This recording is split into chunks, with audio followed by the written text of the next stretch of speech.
मनमोहन सिंह बतौर प्रधानमंत्री उन्होंने अपना आखिरी संदेश दिया देश के नाम और आने वाली जो सरकार है उसके लिए शुभकामनाएं भी दी हैं प्रधानमंत्री मनमोहन सिंह ने। और उन्होंने बताया है कि 10 साल का जो यूपीए का कार्यकाल रहा उसके बारे में उन्होंने बात की। इस दौरान जनता का प्यार मिला, साथ ही बीजेपी को शुभकामनाएं दी कि बीजेपी ने जीत हासिल की है, तो बीजेपी को शुभकामनाएं दी हैं और जनादेश मिला है उसका सम्मान करते हैं।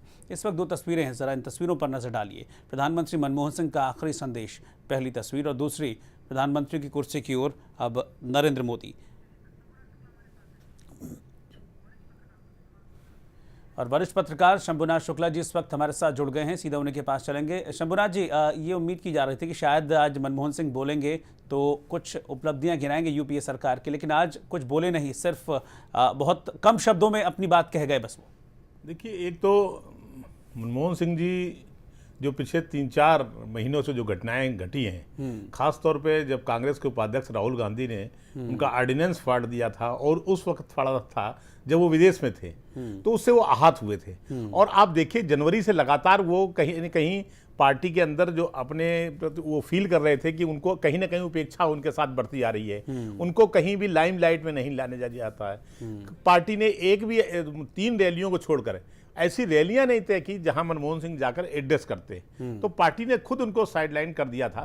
तो एक उनके अंदर एक जो पीड़ा होती है, लेकिन ये डॉक्टर साहब की यानी डॉक्टर मनमोहन सिंह की भलवन साथ है कि उन्होंने ये अपनी पीड़ा व्यक्त नहीं होने दी, और बड़े ही शालीन तरीके से उन्होंने कहना चाहिए कि अपनी पद से त्याग पद देने जा रहे हैं। तो इसके बारे में कहा जाए तो मैं तो यही कहूँगा, या ले अपनी लकुटी कमरिया बहुत ही नाच नचायो। एक तरह से उन्होंने कांग्रेस के प्रेसिडेंट को कह दिया कि भैया ये लो अपना पद प्रतिष्ठा, जो कुछ होना तो हो गया, आपने मुझे बहुत नाच नचाया है, बहुत तंग किया है, लेकिन फिर भी मैं अपनी पीड़ा नहीं व्यक्त कर रहा हूँ।